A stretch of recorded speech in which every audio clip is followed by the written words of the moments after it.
Shalom Bapak Ibu Saudara yang terkasih. Sungguh suatu sukacita boleh kembali bertemu dengan Bapak Ibu Saudara.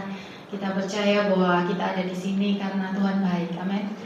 Kita mau naikkan syukur kita mau naikkan segala pujian kita di hadapan Tuhan. Mari kita mau satu dalam doa. Tuhan Yesus, Allah Bapa kami yang baik, Allah Bapa kami yang penuh kasih. Terima kasih Bapa buat sore hari ini. Kalau kembali kami boleh datang di tempat ini, kami mau memuji dan menyembah-Mu Tuhan. Kami mau menaikkan syukur kami di hadapan-Mu Tuhan. Karena kami tahu Engkau Allah yang setia ya Bapa. Engkau Allah yang selalu berjalan bersama dengan setiap kami Tuhan. Menuntun, menyertai dan memimpin setiap langkah kehidupan kami Bapa. Biarlah Tuhan hanya nama-Mu yang dimuliakan dan ditinggikan di atas tempat ini Tuhan. Dan biarlah hanya Engkau yang disenangkan atas pujian setiap kami Bapa.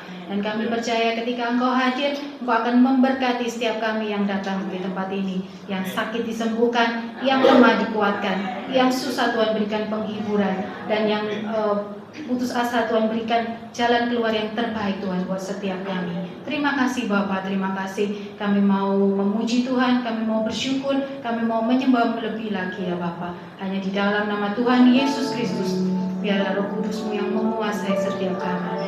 Haleluya, amin. Haleluya Yesus. Terima kasih Tuhan buat kesetiaan-Mu Tuhan bagi setiap kami. Sekalipun kami berjalan dalam lembah kekelaman, kami tidak takut Tuhan. Karena kami percaya gadamu dan tongkat-Mu itulah yang menyertai setiap kami Bapak. Haleluya Yesus. Kita sama-sama. Sekalipun ku berjalan dalam lembah gelap, namun tangan-Mu selalu menopang hidupku. Saat ku dalam ketakutan,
Semuanya hanya karena Engkau Bapa. Semuanya karena kesetiaan-Mu dalam hidup kami Tuhan. Kami boleh melewati tahun 2024 ini, di bulan yang ke-8 ini. Tuhan, kami boleh melihat pertolongan demi pertolongan nyata dalam hidup setiap kami Bapa. Kami percaya Tuhan Kau terus menyertai kami di sepanjang tahun ini Tuhan. Dan kami percaya kami boleh menang bersama-sama dengan Engkau Yesus. Terima kasih Tuhan, terima kasih. Kami mau lebih lagi bersorak bagi Tuhan. Kami mau lebih lagi memuji dan menyembah-Mu Tuhan. Hanya di dalam nama Tuhan Yesus Kristus yang siap bersuka cita, katakan sama-sama. Amin. Sekali lagi berikan sorak-sorak buat Tuhan kita. Haleluya.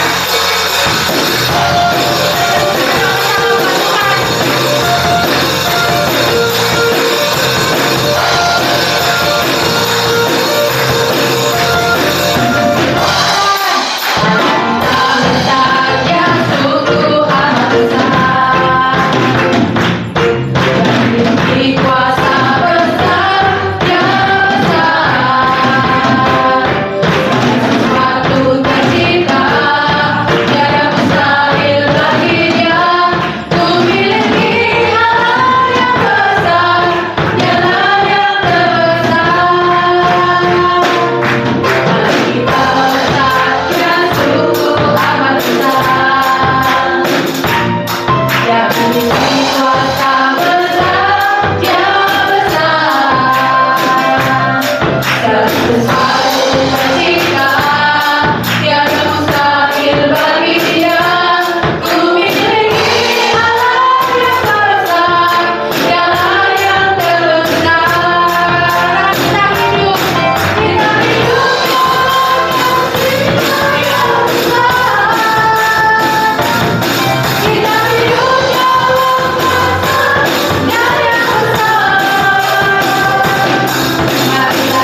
Hanya di dalam Tuhan harapan kita tidak akan pernah hilang. Karena kasih-Nya sekarang kami ada Tuhan. Haleluya Tuhan.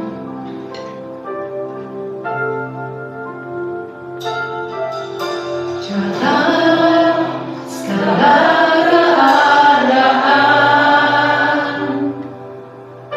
waktu berlimpah maupun kurang, tetap Yesus yang mempesona hatiku.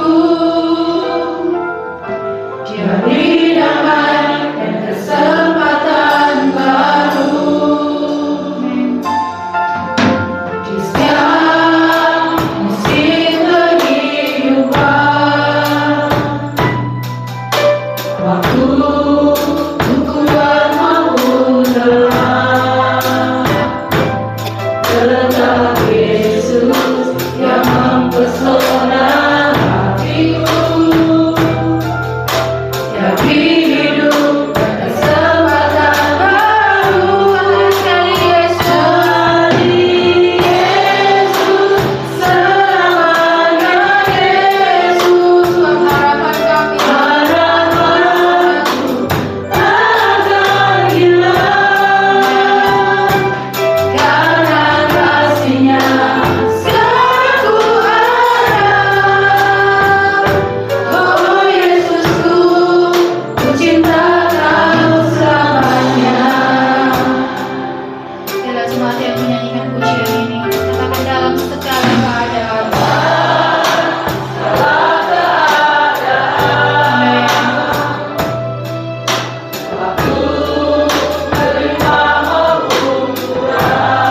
Yesus yang mempesona hati. Ya Tuhan Yesus.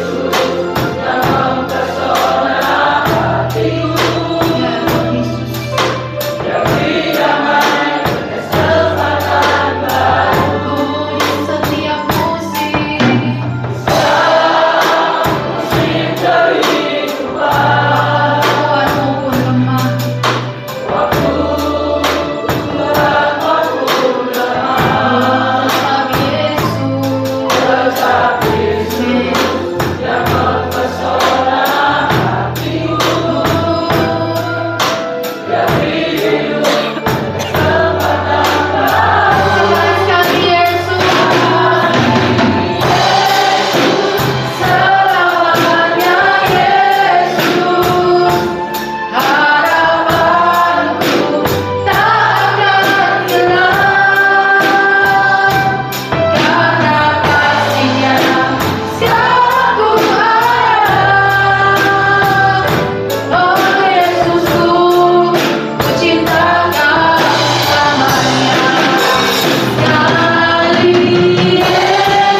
setiap kita yang percaya kepadanya.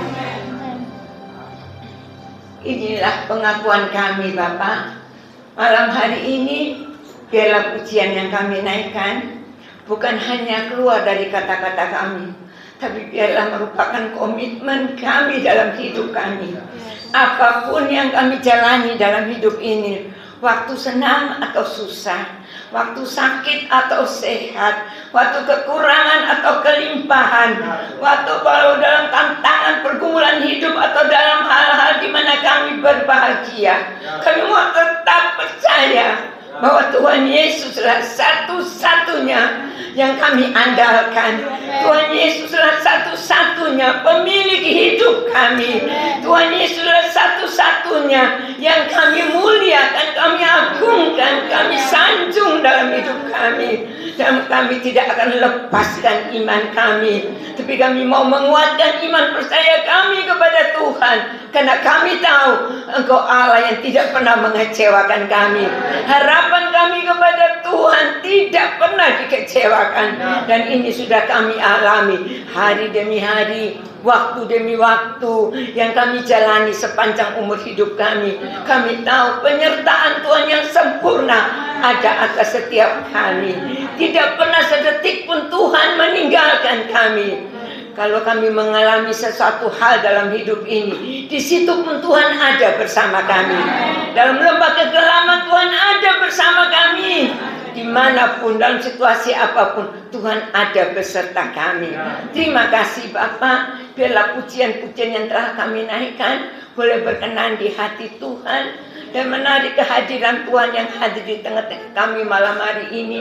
Kami percaya Tuhan, kehadiran Tuhan membawa berkat untuk setiap kami. Sehingga ketika kami datang dengan kesusahan, kami dihiburkan. Dalam keadaan lemah kami dikuatkan. Dalam keadaan sakit kami disembuhkan. Dalam kekurangan kami diberikan iman bahwa kami hidup dalam kelimpahan. Kelimpahan berkat karena kasih Tuhan. Kalau kami mengalami jalan buntu mungkin dalam pekerjaan, kami percaya Tuhan buka jalan, buat jalan. Di padang gurun pun ada jalan yang Tuhan buat untuk kami. Itu malam hari ini kami siapkan hati kami. Kami rindu terima firman Tuhan, karena kami tahu firman itu adalah Tuhan sendiri. Berikan kami hati yang siap Tuhan, hati yang rindu rasa lapar dan haus akan kebenaran firman-Mu, supaya kami tidak mengabaikan firman yang kami terima, tapi kami terima dengan sukacita, dengan hati yang terbuka, dan kami siap untuk didik Tuhan, kami siap untuk dipimpin Tuhan, kami siap untuk ditegur Tuhan. Kalau ada hal yang membuat kami mungkin hari-hari ini jauh dari Tuhan, tapi kami mau kembali kepada kasih yang mula-mula. Terima kasih Bapak, terima kasih. Urapi hamba-Mu Bapak Gembala yang Tuhan telah persiapkan.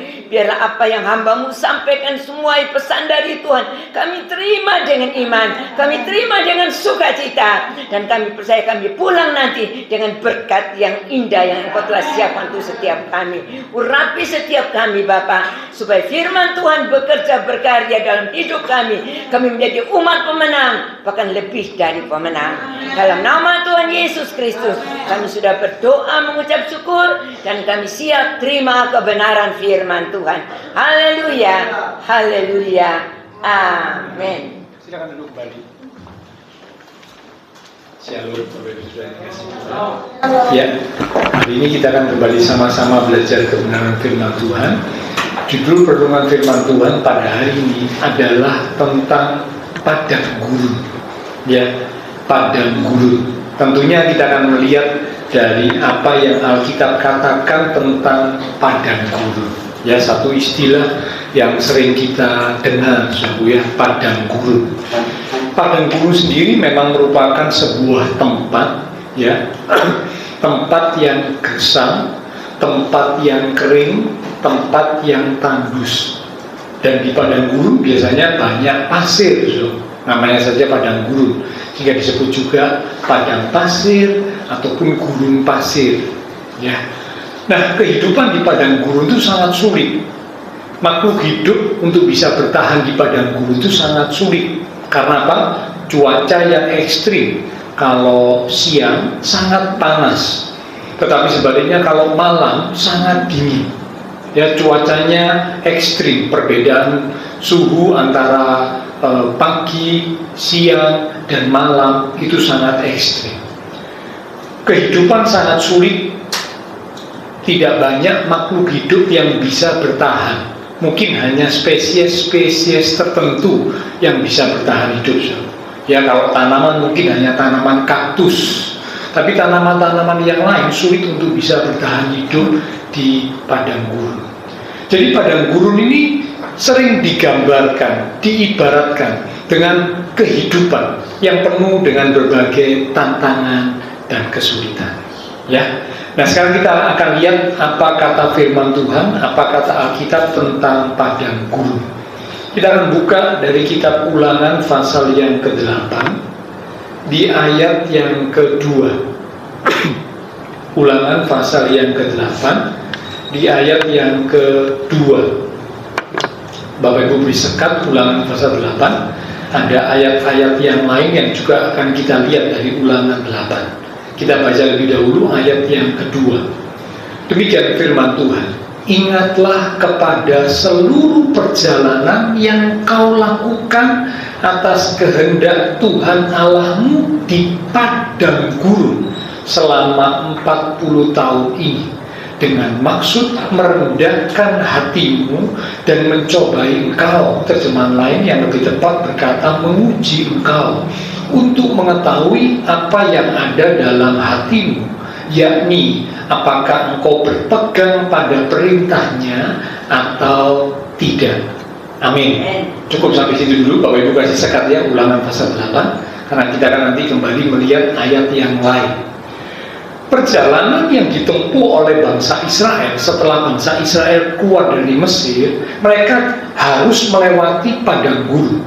Dan ini bukan kemauan mereka, bukan. Tapi ini atas tuntunan Tuhan. Ya, tentu Bapak Ibu ingat waktu Israel keluar dari Mesir, ada dibawa, dituntun oleh Allah melalui tiang awan dan tiang api. Tiang awan pada waktu siang, tiang api pada waktu malam. Kalau tiang awan itu melangkah ke arah mana, tiang api itu melangkah ke arah mana, Israel, bangsa Israel wajib harus mengikutinya. Karena tiang awan, tiang api itu adalah tuntunan Tuhan buat Israel. Kalau tiang awan, tiang apinya berhenti di satu tempat, maka Israel berkemah di situ. Tapi kalau tiang awan, tiang apinya mulai bergerak, maka Israel mulai melangkah. Ya, jadi benar-benar Israel waktu itu ada dalam tuntunan Tuhan. Dan Tuhan menuntun mereka melewati padang gurun. Itulah sebabnya di ayat 2 Musa mengingatkan di kitab Ulangan, namanya saja Ulangan berarti mengulang. Ya, jadi lengkapnya Bapak Ibu nanti bisa baca di kitab Keluaran dan seterusnya. Ya. Tapi Ulangan ini mengulang. Karena itulah dimulai dengan kata ingatlah.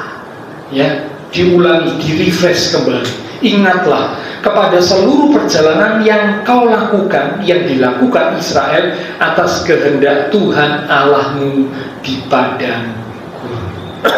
Jadi padang gurun diizinkan. Bahkan Israel dibawa, dituntun Allah harus melewati padang gurun. Mungkin hari ini juga ada Bapak Ibu Saudara yang sedang melewati padang gurun. Ya, yang tadi digambarkan, diibaratkan kehidupan yang penuh dengan berbagai tantangan atau mungkin kesulitan-kesulitan yang sedang terjadi, yang sedang kita alami hari-hari ini. Ya, beberapa orang yang saya jumpai waktu ngomong-ngomong, mereka bilang, iya Pak, memang sekarang ini semakin sulit, hari-hari ini semakin sulit. Ya, perekonomian, perdagangan, ya, kehidupan itu semakin sulit. Berapa orang cerita waktu ngomong-ngomong seharian, memang itu penggenapan firman Tuhan, ya bisa dipungkiri. Ya, ada banyak juga yang gulung tikar, bangkrut, ya, tutup, ya, tidak bisa melanjutkan kerjanya atau usahanya karena situasi yang makin sulit, kerjaan sepi dan sebagainya. Kerja bukan untung malah rugi dan sebagainya. Kalau Bapak Ibu Saudara saya masih dipelihara Tuhan hingga hari ini, itu adalah anugerah Tuhan. Ya, banyak orang yang stres hari ini, banyak orang yang frustasi, tapi puji Tuhan kita dipelihara Tuhan.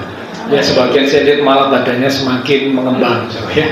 Wah, dipelihara Tuhan begitu luar biasa ya. Jadi semakin mengembang ke kanan ke kiri ya. Nah, padang gurun mungkin sedang kita alami, seperti yang dilewati, dijalani oleh bangsa Israel atas kehendak Tuhan, atas seizin Tuhan. Apa maksud Tuhan Israel dibawa melewati padang gurun?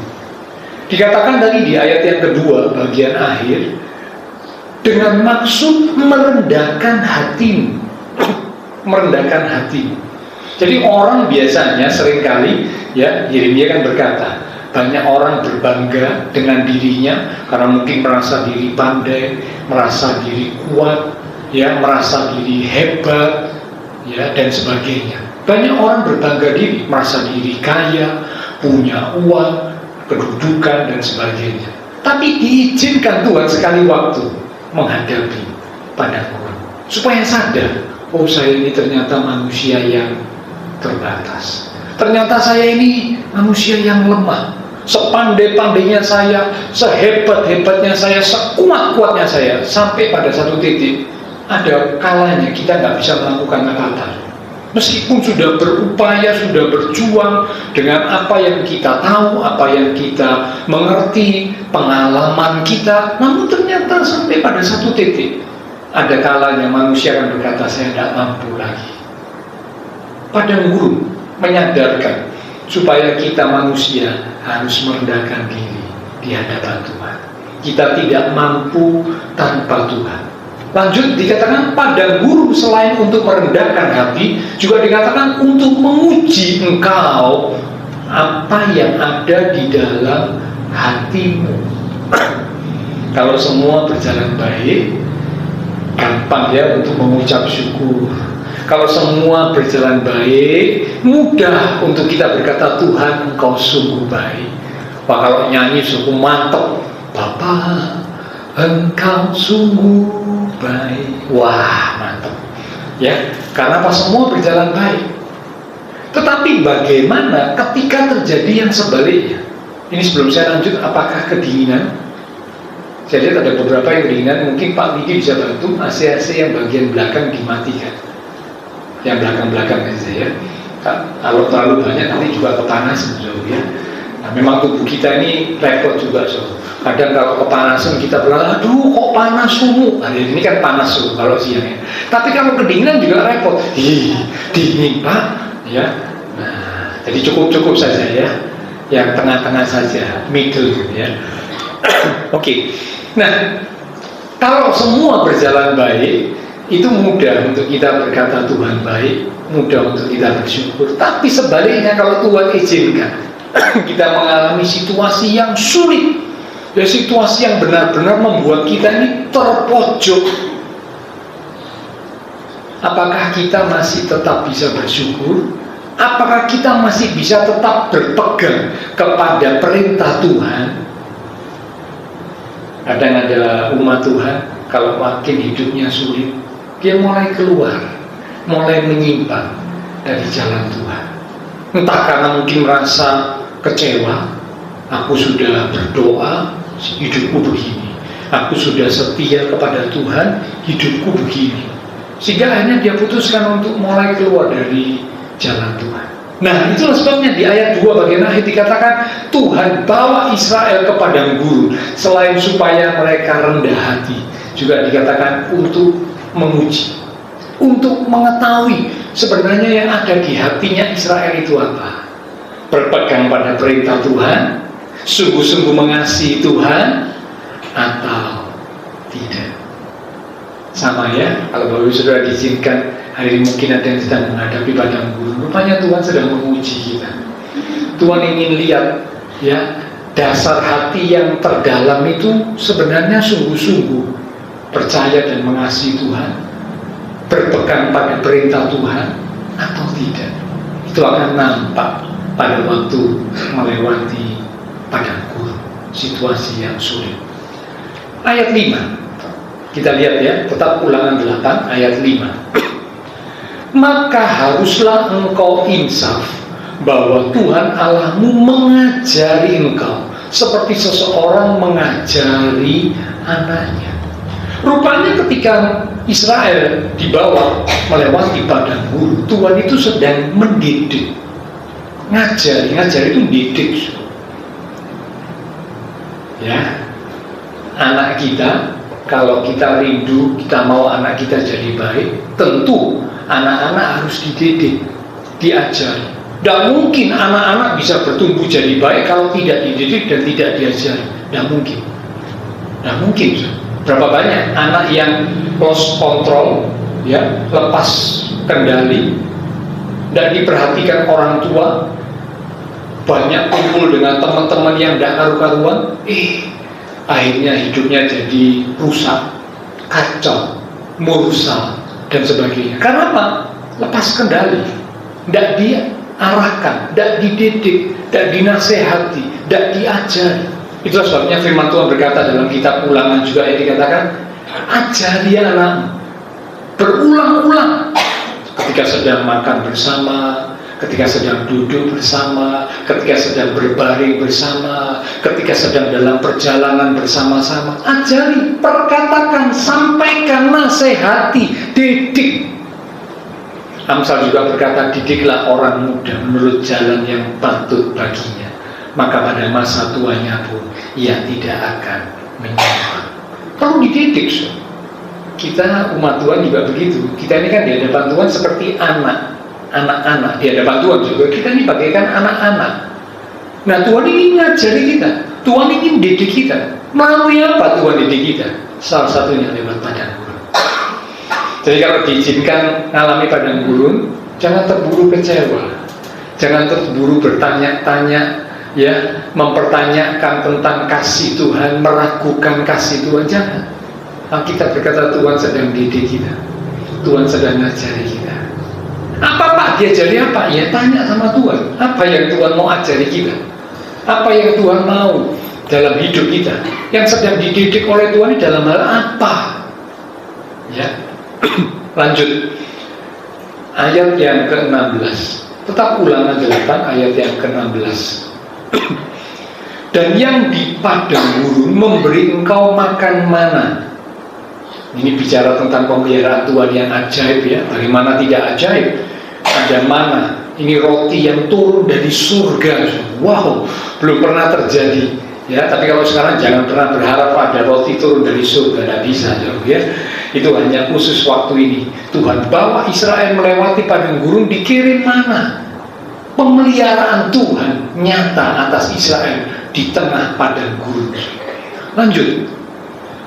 Yang tidak dikenal oleh nenek moyangmu, memang belum pernah terjadi. Ada mana dikirim itu belum pernah terjadi. Jadi tidak dikenal oleh nenek moyang Israel. Supaya apa? Supaya direndahkannya hatimu. Diulangi lagi, direndahkannya hatimu dan dicobainya engkau, diuji engkau. Perhatikan kalimat yang terakhir. Hanya untuk berbuat baik kepadamu akhirnya. Jadi endingnya, tujuan akhirnya adalah Tuhan ini berbuat sesuatu yang baik buat kita. Memang waktu melewati padang gurunnya sendiri, kita pasti berpikir, baiknya apa ya? Kebaikan apa yang saya terima melewati masa situasi yang seperti ini? Apa baiknya? Kita pasti berpikir, berkata, bertanya seperti itu dalam hati. Tapi ayat ini berkata, untuk berbuat baik kepadamu akhirnya. Benar Roma 8 ayat 28 dikatakan Allah turut bekerja di dalam segala sesuatu untuk mendatangkan kebaikan. Dalam segala sesuatu itu berarti saat senang, saat diberkati, saat sukses, maupun keadaan yang sebaliknya. Saat mungkin sedih, susah, ada tantangan, ada kesulitan, ada pergumulan, ya. Nah, tetap tujuannya dikatakan untuk mendatangkan kebaikan. Nah, kalau kita ngerti dan menyadari hal ini, maka kita waktu nyanyikan pujian tadi bisa kita nyanyikan dengan sungguh. Pujian tadi kan berkata dalam segala keadaan, waktu berlimpah maupun kurang, tetap Yesus yang mempesona hatiku. Ya, oke. Nah sekarang kita akan lanjut ya. Melalui padang gurun, Tuhan sedang membentuk umatnya. Tuhan sedang memproses umatnya, mengikis hal-hal yang mungkin kurang baik atau bahkan tidak baik, karakter-karakter, sifat-sifat yang tidak baik. Melalui padang gurun Tuhan ingin mengikis. Mengikis. Nanti kita lihat, kita belajar dari beberapa tokoh. Tuhan ingin mengikis yang tidak baik itu sedikit demi sedikit dikikis, dipangkas. Dikikis itu maksudnya dipangkas. Memang perubahan itu tidak terjadi seketika, karena karakter kita itu tidak terbentuk dalam waktu cuma 1 jam. Enggak. Tapi saudara saya punya karakter sekarang itu dibentuk puluhan tahun. Mulai dari kita kecil, bahkan mungkin masih dalam kandungan, apa yang terjadi itu membentuk karakter kita. Terjadi di hidup kita, terjadi di sekitar kita, itu mempengaruhi dan membentuk karakter kita. Maka ketika karakter sudah terbentuk seperti sekarang ini, mau berubah, itu tidak semudah membalik telapak tangan. Tidak mudah, tidak mudah, sungguh. Entah kalau ada yang berkata, oh gampang Pak, kalau merubah karakter itu gampang. Ya mungkin pura-pura, ya.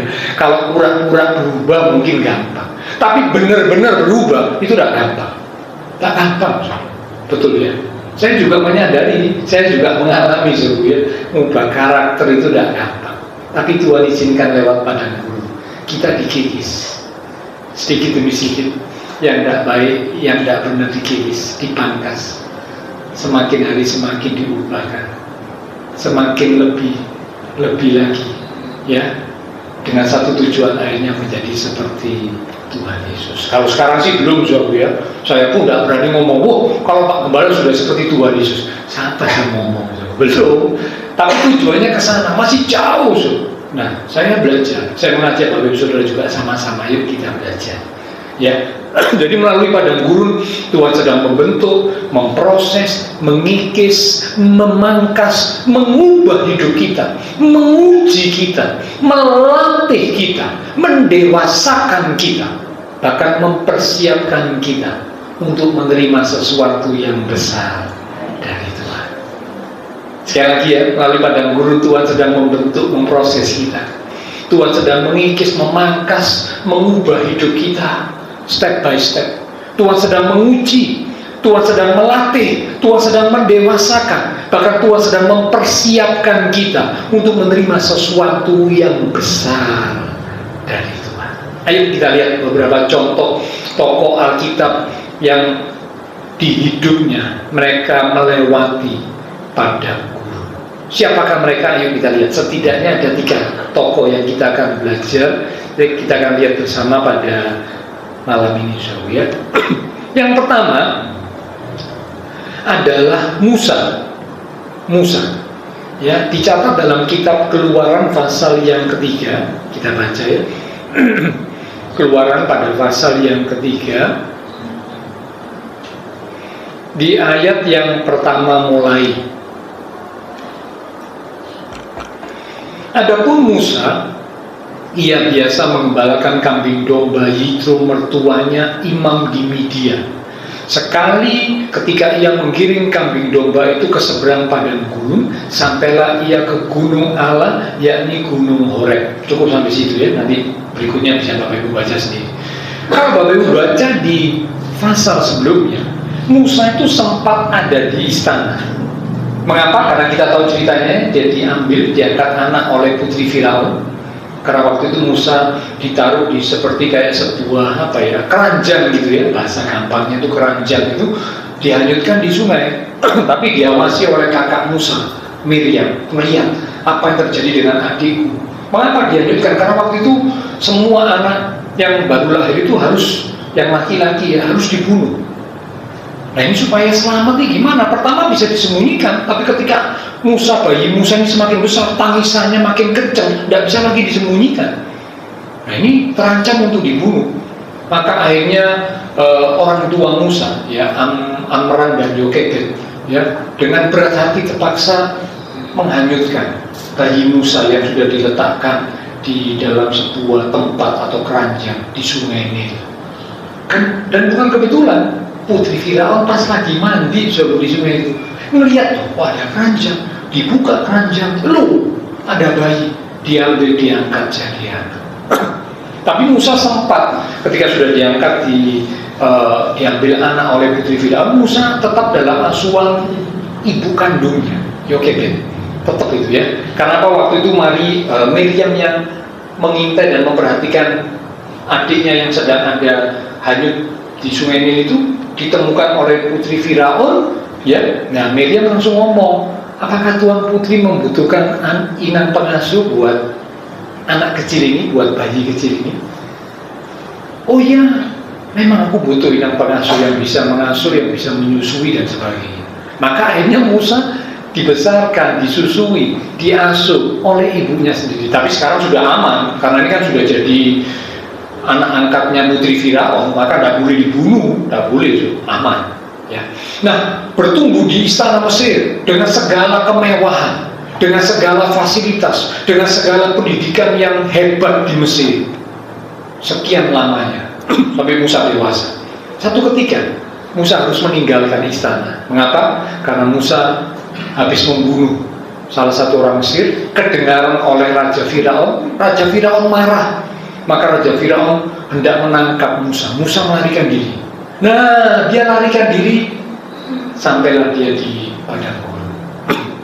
Ya, tentu keadaan di istana dan keadaan padang gurun itu berbeda, bertolak belakang. Istana semuanya serba nyaman, ya, sudah tersedia, mewah lagi, ya. Sekarang padang gurun sepi, sunyi. Ya tadi kan kita sudah tahu padang gurun hidupnya sulit. Wah, banyak yang harus dihadapi di padang gurun. Nah, ini tentu satu hal yang sempat mengejutkan buat Musa. Tapi Tuhan izinkan, Tuhan bawa Musa masuk ke padang gurun. Dan ternyata kalau Bapak Ibu baca nanti ayat-ayat berikutnya dalam Keluaran pasal 3, di padang gurun itulah Tuhan sedang memproses Musa. Tuhan sedang membentuk Musa. Tadinya seorang yang keras, seorang yang kalau membuat keputusan terburu-buru, ya, emosional tingkat tinggi dan sebagainya. Di padang gurun masuk sekolahnya Tuhan, dikikis sifat-sifat karakter-karakter yang tidak berkenan di hadapan Tuhan, mau dikikis. Sehingga setelah itu nanti kalau Bapak Ibu baca, ada ayat yang berkata Musa seorang yang lembut hatinya, karena melewati sekolah padang gurun. Dan sekolah padang gurunnya Musa cukup lama, jauh, ya, kalau nggak salah sekitar 40 tahunan itu melewati masuk padang gurun, ya. Bukan hanya dibentuk, diproses, dikikis, dididik juga, dilatih juga, didewasakan juga, plus dipersiapkan untuk sesuatu yang besar. Apa yang besar? Yaitu Musa jadi pemimpin atas Israel. Memimpin itu tidak gampang, bagi para bapak, memimpin rumah tangga saja sudah tidak mudah. Betul ya para bapak ya? Memimpin rumah tangga saja sudah tidak mudah. Padahal cuma memimpin segelintir orang. Mimpin istri, mimpin anak, mimpin rumah tangga saja sudah tidak gampang. Betul apa tidak? Ada yang bilang mimpin rumah tangga gampang? Tidak gampang, tidak gampang. Kita perlu hikmat Tuhan, perlu kebijaksanaan yang dari Tuhan, supaya sebagai kepala keluarga kita bisa membawa istri anak-anak kita di dalam jalan Tuhan. Tak gampang, Nah, memimpin diri sendiri aja kadang-kadang sulit kok. Betul ya? Memimpin diri sendiri saja loh sulit, apalagi mimpin keluarga, apalagi mimpin orang banyak, ya jauh lebih sulit lagi pastinya. Nah, ini tidak mudah buat Musa mimpin Israel, tapi Tuhan persiapkan lewat padang gurun. Oke, sekarang kita lihat tokoh yang kedua. Selain Musa, Alkitab juga menyebutkan tokoh yang kedua yang masuk ke padang gurun, itu adalah Daud. Nanti kisahnya bisa Bapak Ibu baca sendiri ya, di 1 Samuel pasal yang ke-17. Ya, itu Daud yang pertama dia masuk ke padang gurun kali yang pertama saat sebelum dia diurapi. dia mengembalakan kambing domba di padang gurun 2-3 ekor. Rupanya dia kurang begitu diperhitungkan oleh ayahnya. Pada waktu Samuel hendak mengurapi salah satu anak Isai, kalau Bapak Ibu ingat ya, sempat kan semua anak Isai disuruh lewat. Tapi Tuhan ngomong sama Samuel, bukan, lewat lagi berikutnya, bukan, lewat lagi berikutnya, bukan, sampai semua sudah lewat, bukan. Samuel tanya, apakah ini sudah anakmu semuanya? Tidak ada lagi yang lain. Baru Isai teringat, oh iya, ada satu. Jadi rupanya Daud ini tidak terlalu diperhitungkan oleh ayahnya. Mungkin dianggap, aduh anak Musa, tahu apa sih? Tidak bisa dijaga, tidak bisa diandal ini. Mungkin begitu saudara. Tidak terlalu diperhitungkan. Tapi justru ketika Samuel ngomong sama Isai, panggil anak, Daud dipanggil. Tuhan langsung ngomong sama Samuel, inilah dia, urapilah dia. Nah, Daud waktu itu cuma aja menjaga kambing domba 2-3 ekor, Katanya sesuatu yang remeh. Tapi di padang gurun saat menjaga kambing domba 2-3 ekor, Tuhan membawa Daud di padang gurun supaya Daud punya pengalaman. Pengalaman apa? Pengalaman menghadapi binatang buas. Tidak gampang menghadapi binatang buas yang hendak menyerang, menerkam kambing dombanya Daud. Kan itulah Daud bisa berkata, ya kalau Bapak Ibu baca kan, waktu Daud bilang, aku ini sudah biasa menghadapi binatang buas, ku tangkap janggutnya, ku robek. Nah kira-kira begitu kan, kalimatnya begitu. Itu latihan. Buat Daud itu sebuah latihan. Padang gurun tempat yang susah, penuh tantangan, tapi ternyata diizinkan Tuhan supaya melatih Daud. Untuk apa? Siap menghadapi kemudian. Saat semua Israel tidak ada yang berani maju, termasuk Saul tidak berani. Dengar tantangannya Goliat, semua gemetar, lari, tidak ada yang berani maju. Termasuk kakak-kakak Daud, tidak ada yang berani maju. Karena Goliat kan nantang, siapa yang berani maju berarti? Kalau aku kalah, Filistin akan tunduk kepada bangsa Israel. Tapi kalau perwakilan Israel aku kalahkan, kata Goliat, maka Israel wajib tunduk kepada Filistin. Dan ada yang berani maju. Duel 1 lawan 1, ada yang berani maju.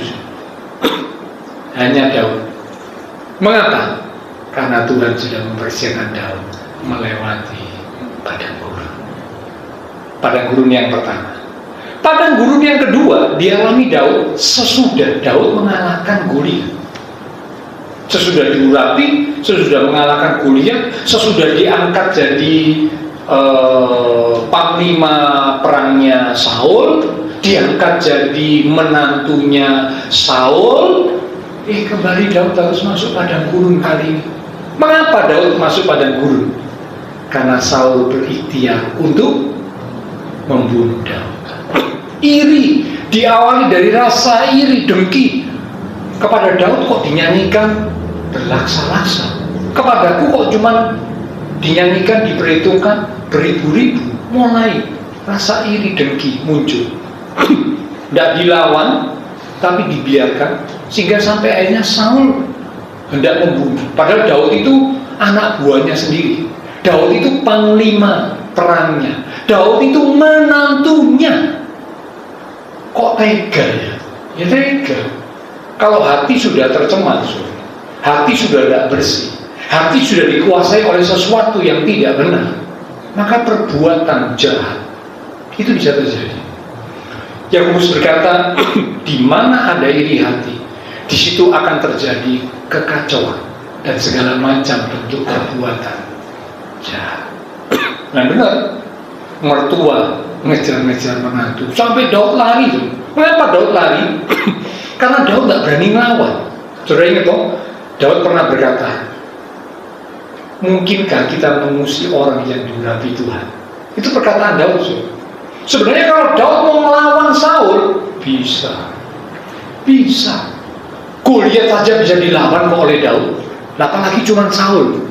Tapi Daud tak berani, karena bagi Daud ini Saul ini adalah orang yang diurapi Tuhan. Meskipun Saul sudah jatuh dalam dosa, hidup dalam ketidakbenaran, tapi Daud tetap berkata, jauhlah daripadaku mengusik orang yang diurapi Tuhan. Bahkan ketika ada kesempatan untuk bisa membunuh Saul, anak buahnya Daud bilang gini, sudah, kamu tidak usah melo-melo Daud, kami yang akan menghabisi Saul, kami yang akan bertanggung jawab atas Saul. Daud bilang, jangan kita mendatangkan tangan kepada orang yang diurapi Tuhan. Nah, saudara bayangkan ya, dirinya tidak lakukan gitu ketika ada orang lain mau membunuh Saul, Daud tetap tidak mengizinkan. Biasanya kalau orang sudah menyimpan sesuatu kan pasti gini, mau melakukan, nah nanti aku dicap jelek. Ada orang lain yang melakukan, dalam hati kebetulan, ketepaan Tuhan membela, kok rasa, nah biasanya kan gitu. Tapi Daud tidak. Ya luar biasa. Daud justru melarikan diri. Dia tidak melawan karena dia tidak berani mengusik orang yang diurapi Tuhan. Nah, waktu dia dalam pelarian itu, dari satu tempat ke tempat lain itu di padang gurun. Di padang gurun, ya.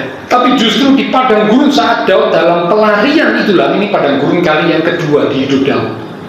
Daud punya pengalaman dengan Tuhan. Dia bisa makin dekat dengan Tuhan. Terbukti tertulis di dalam Mazmur pasal 63. Mari kita lihat saudara-saudara ya. Mazmur pasal yang ke-63.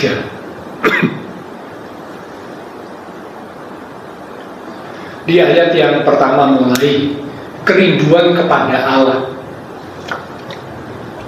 Mazmur Daud ketika ia ada di padang gurun Yehuda. Nah, ini di padang gurun. Ya Allah, Engkaulah Allahku, aku mencari Engkau, jiwaku haus kepadamu, tubuhku rindu kepadamu, seperti tanah yang kering dan tandus tiada berair. Saya langsung lompat di ayat yang ke 9, ya, ayat yang ke 9.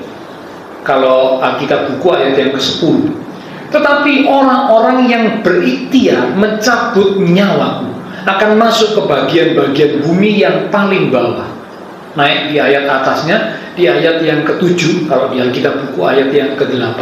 Sungguh Engkau telah menjadi pertolonganku, dan dalam naungan sayapmu aku bersorak-sorai. Jiwaku melekat kepadamu, tangan kananmu menopang aku.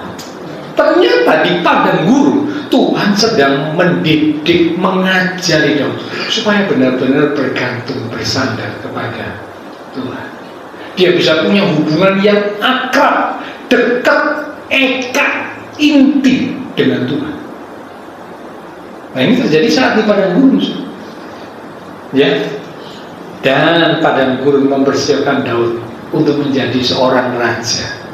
Sesuatu yang besar ini kan, jadi raja, mempersiapkan Daud untuk jadi raja. Bukan jadi raja yang biasa, tapi Alkitab mencatat Daud adalah seorang yang berkenan di hati Tuhan. Kisah para Rasul berkata begitu, ya. Dan di Perjanjian Lama, raja-raja sesudah Daud, kalau hidupnya benar, ngomongnya siapa suruh? Hidup seperti Daud, bapak leluhurnya. Tapi kalau ada raja-raja sesudah Daud yang hidupnya tidak benar, mesti dikatakan tidak hidup seperti Daud, bapak leluhurnya. Wah, luar biasa. Daud menjadi tolak ukur gitu saudara. Bukan berarti Daud tidak pernah berdosa, enggak loh. Kalau saudara tahu kan dia pernah berdosa, bahkan dosa yang fatal. Berzina, bukan hanya berzina, tapi jadi otak pembunuhan suami dari wanita yang dia sudah berzina. Wah, dosa besar. Tapi begitu ditegur, dia menangis, dia minta ampun. Ada banyak orang sudah salah, ditegur malah ngamuk, ditegur malah marah. Tapi Daud luar biasa. Itulah sebabnya hati Daud berkenan di hadapan Tuhan. Itu terjadi karena Tuhan izinkan Daud melewati padang gurun. Dibentuk, diproses, dikikis, dipangkas, diubah, dilatih, diajari, didewasakan, dan dipersiapkan untuk menerima sesuatu yang besar dari Tuhan. Yang ketiga, contoh Alkitab yang ketiga adalah, yang pertama Musa, yang kedua Daud, yang ketiga adalah Paulus. Paulus ternyata juga pernah ya masuk ke padang gurun. Kita lihat Galatia pasal 1 di ayat yang ke-17. Galatia 1 ayat 17. Juga aku tidak pergi ke Yerusalem mendapatkan mereka yang telah menjadi rasul sebelum aku, tetapi aku berangkat ke tanah Arab, dan dari situ kembali lagi ke Damsyik. Lalu 3 tahun kemudian aku pergi ke Yerusalem untuk mengunjungi Kefas itu Petrus, dan aku menumpang 15 hari di rumahnya. Jadi Paulus ketika dia ditangkap Tuhan lewat satu peristiwa yang tentu Bapak Ibu sudah tahu ya, tiba-tiba Tuhan menampakkan diri sampai Saulus, waktu itu kan namanya Saulus, buta karena Tuhan menampakkan diri, ya, buta. Tapi hanya Tuhan buat mujizat, bisa kembali melihat. Tuhan tangkap Saulus, namanya diubah menjadi Paulus, dipakai jadi alatnya Tuhan. Tapi sebelum itu terjadi, Paulus ini dikatakan ayat 17 berangkat ke tanah Arab belajar. Apakah Paulus ini seorang yang tidak punya pengetahuan Taurat? Oh tidak. Kalau Bapak Ibu perhatikan dan baca kisahnya Paulus ini seorang yang pandai dalam soal hukum Taurat.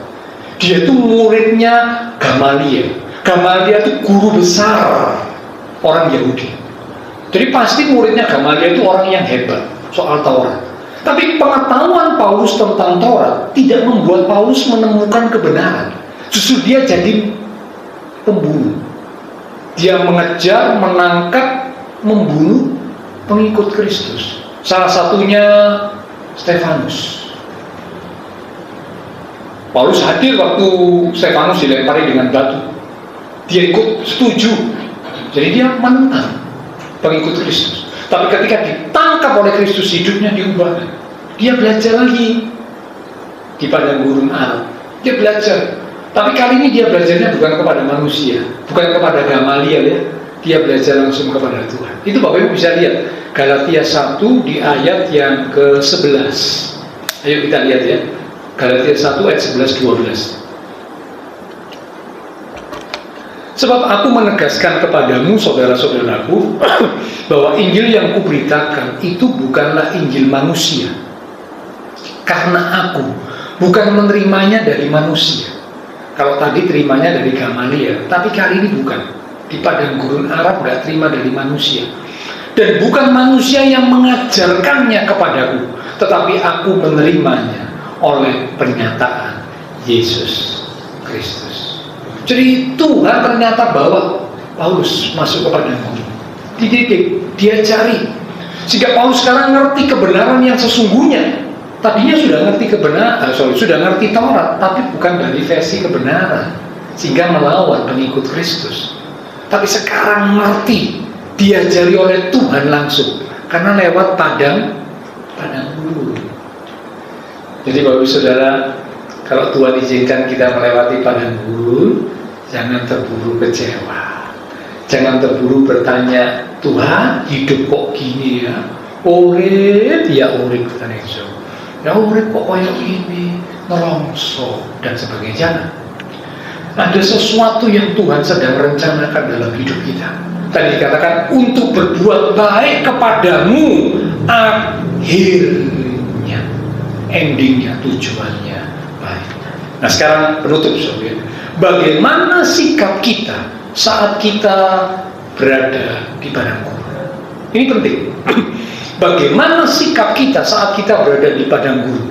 Paling tidak ada 3 sikap yang harus dimiliki oleh umat Tuhan ketika berada di padang gurun, supaya tidak kalah, tidak mundur, tetapi akhirnya bisa jadi pemenang.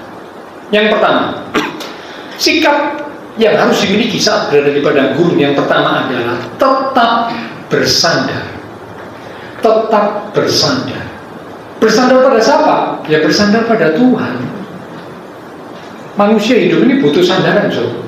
Ya, saudara kalau berdiri cukup lama, saudara kan butuh sandaran. Tidak mungkin saudara berdiri cukup lama, saudara tidak butuh sandaran. Tidak mungkin. Ya sekalipun kita ini kuat, tetap satu titik kita ini butuh sandaran. Kecuali kuda. Kuda tidak butuh sandaran.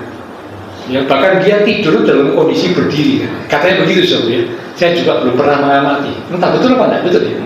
Udah katanya tidur dalam posisi berdiri katanya. Wah, luar biasa ya. Kalau kita tidur dalam posisi berdiri jangan coba, nanti ngeblak jatuh. Butuh sandaran loh, ya butuh pegangan, sudah agak lama butuh sandar tembok, sandar kursi. Karena kita butuh sandaran, kita ini terbatas. Dalam hidup juga begitu. Dalam menjalani kehidupan kita ini butuh sandaran. Siapa yang menjadi sandaran kita? Harusnya Tuhan Yesus. Tapi ada loh umat Tuhan yang bersandar bukan pada Tuhan Yesus. Aku bersandar sama si A. Soalnya apa? Dia itu kaya. Aku bersandar sama si B. Soalnya apa? Dia itu punya kedudukan. Aku bersandar sama si C. Soalnya dia itu lihai, pandai, cakap, pintar. Alkitab berkata, tidak diberkati orang yang mengandalkan manusia, tetapi diberkatilah orang yang menaruh harapannya kepada Tuhan. Manusia itu terbatas. Ada yang mau menolong, tapi tidak mampu menolong. Ada yang mampu menolong, tapi tidak mau menolong. Ada yang mau dan mampu menolong kita, tapi menolong juga ada batasnya. Sudah nggak usah jauh-jauh, coba diri kita sendiri ya. Kalau setiap kali ada orang datang ke kita, selalu isinya tulungono aku. Besok lagi datang, tulungono aku. Besok lagi datang, tulungono aku. Besok lagi datang, tulungono. Saya tanya, sampai berapa banyak kali saudara mau menolong? Jujur. Kalau saya tidak jujur, saya tidak sampai 20 kali mungkin. Kalau jaraknya dekat ya. Dalam hati saya batin, wong iki dikei hati ngerokok. Ngerokok kantong ya, karena di kantong kan ada duit. Dikei hati kok ngerokok kantong, saben datang minta tolong, saben datang minta tolong. Ya Allah, betul apa ya? Ada yang siap selalu menolong. Bahkan ada yang berani ngomong, Pak, saya siap menolong 24 jam. Wah, kalau ada yang berani ngomong itu luar biasa ya. Tapi ngomongi, faktanya nanti buktinya ya nggak tahu. Loh, kita sendiri aja loh. Mengapa? Karena kita ini terbatas. Manusia itu terbatas. Semuanya serba terbatas. Mau menolong, mampu menolong, tapi tetap terbatas. Hanya satu yang tidak terbatas. Dialah Tuhan Yesus. Maka tetaplah bersandar kepada Tuhan. Saat ada di padang gurun, jangan cari manusia, jangan minta tolong sama manusia. Bersandar kepada Tuhan. Yang kedua, selain tetap bersandar, sikap yang harus dimiliki oleh umat Tuhan ketika ada di padang gurun adalah tetaplah berjuang. Tetaplah berjuang. Tidak boleh menyerah kepada keadaan, maksudnya begitu ya. Menyerah kepada Tuhan harus, tapi menyerah kepada keadaan tidak boleh. Tetap berjuang. Tentunya berjuang bersama dengan Tuhan. Ya. Dan yang ketiga, yang terakhir, tetaplah bertahan. Mungkin kita sudah berjuang, ya. Kok pertolongan, jalan keluar belum kunjung tiba, tanda-tanda masalah selesai kok belum ada, belum muncul. Tetap bertahan.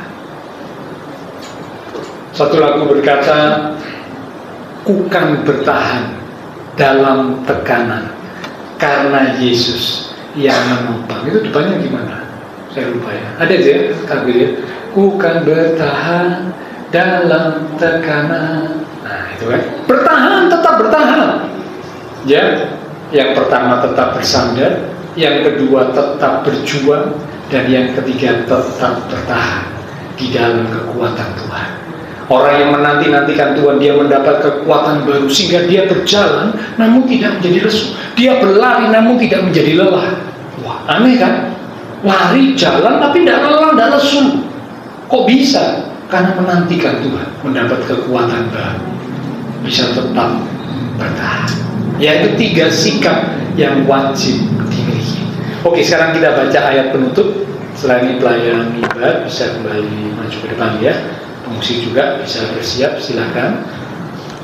Kita baca satu ayat di kitab Yesaya. Yesaya pasal yang ke-43 di ayat yang ke-19. Yesaya 43 di ayat yang ke-19. Demikian firman Tuhan. Lihat, aku huruf besar berarti bicara tentang Tuhan. Aku hendak membuat sesuatu yang baru. Apa yang baru yang Tuhan hendak buat? Yang sekarang sudah tumbuh, belumkah kamu mengetahuinya? Ya, ini dijawab ya. Apa yang baru? Aku hendak membuat jalan di padang gurun dan sungai-sungai di padang belantara. Amin. Tuhan berkata, aku hendak membuat sesuatu yang baru, yang luar biasa. Apa yang baru yang luar biasa? Membuat jalan di padang gurun.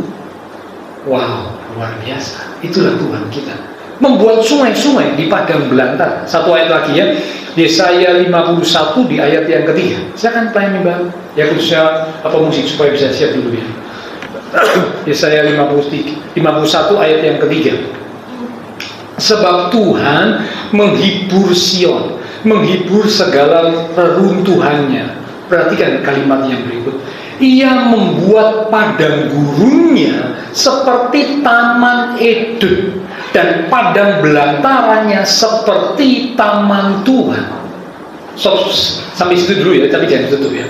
Tuhan membuat sesuatu yang baru. Dikatakan padang gurun bisa seperti taman Eden. Taman Eden yang subur, yang bisa memberikan kehidupan. Dicatat dalam kitab Kejadian demikian. Ya, Tuhan juga hendak membuat padang belantara itu seperti taman Tuhan. Wow, jadi sesuatu yang indah. Lanjut kalimat berikut. Di situ terdapat kegirangan dan sukacita, nyanyian syukur dan lagu yang nyaring. Mengapa? Karena melihat perbuatan Tuhan yang ajaib. Tangisan, kesedihan, kesusahan diubah jadi sukacita, jadi tarian, jadi kegembiraan. Mengapa? Karena Tuhan membuat sesuatu yang baru di padang gurun. Mari tetap bersandar, tetap percaya Tuhan mendatangkan kebaikan buat orang-orang yang mengasihi Dia. Kita katakan lewat satu pujian. Kau tak pernah mencobai lebih dari kekuatan, bahkan padang gurun, bahkan di padang gurun, Tuhan alami keajaiban. Sekarang kau tak pernah mencobai, kau pernah mencobai lebih dari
Kudus, Engkau akan terus mengingatkan firman kebenaran yang sudah kami terima, sehingga ketika Tuhan mengizinkan kami harus melewati masa padang gurun, kami tidak kecewa, kami tidak patah semangat, kami tidak kehilangan pengharapan, karena kami tahu Tuhan sedang memproses hidup kami, Tuhan sedang membentuk kami, Tuhan sedang menguji kami, Tuhan sedang mengikis, memangkas yang tidak benar, mengubah hidup kami, melatih kami, mendewasakan kami, bahkan mempersiapkan kami untuk menerima sesuatu yang luar biasa dari Tuhan. Terima kasih Tuhan, karena itu kami mau tetap untuk bersandar kepada Tuhan, tetap untuk berjuang bersama dengan Tuhan, dan tetap untuk bertahan di dalam kekuatan. Terima kasih Tuhan. Hamba berdoa biarlah Engkau memberkati setiap umat-umat-Mu ya Tuhan. Diberkati iman rohani, diberkati keluarga rumah tangga, diberkati usaha pekerjaan, diberkati studi sekolah, diberkati kesehatan kami, diberkati masa depan kami. Engkau berjanji menyediakan masa depan yang indah penuh dengan pengharapan. Terima kasih Tuhan. Kami berdoa buat teman-teman seiman yang tidak bisa hadir. Tuhan menilik melawat setiap mereka. Mungkin ada yang sakit, Engkau jamah, pulihkan kekuatan, kesehatan, kesembuhan di dalam nama Tuhan Yesus. Oleh bibir Tuhan Yesus, yang sakit disembuhkan, yang lemah dikuatkan, yang susah dihiburkan, bahkan yang sedang menghadapi masalah, Tuhan menolong, membela, membuka jalan. Kami bersyukur Tuhan tolong kepada Ferry malam hari ini boleh kembali hadir bersama-sama, walaupun sempat jatuh tetapi tidak sampai tergeletak karena tangan Tuhan yang menopang. Kami percaya ada maksud rencana-Mu yang indah yang akan membawa Ferry untuk lebih lagi di dalam Tuhan. Pulihkan kekuatan, kesehatan untuk Ferry boleh kembali melayani Tuhan. Terima kasih Tuhan. Kami berdoa memberkati bangsa negara kami Indonesia, pemimpin-pemimpin bangsa kami, kota kami Surabaya, bahkan juga tetangga lingkungan sekitar gereja Tuhan. Memberkati setiap jemaat Tuhan yang berulang tahun sepanjang ini, dengan pertambahan usia yang Tuhan beri, membawa kami semakin dekat Tuhan, semakin cinta Tuhan, semakin sungguh-sungguh di dalam Tuhan. Setelah selesai ibadah, kami akan berpisah satu dengan yang lain, kembali ke aktivitas, kembali ke keluarga rumah tangga kami. Biarlah segala berkat, anugerah, damai, sukacita yang melimpah dari Allah Bapa surga, kasih Tuhan Yesus Kristus, dan persekutuan dengan kuasa Roh Kudus harus memimpin menuntun langkah kehidupan setiap kita. Itu terus minta kita sekalian mulai malam ini sampai Maranatha Tuhan Yesus datang kembali. Di dalam nama Tuhan Yesus Kristus, semua yang percaya diberkati Tuhan. Mari bersama dengan iman kita berkata, amin. Tuhan berkati kita sekalian sampai berjumpa di waktu yang akan datang.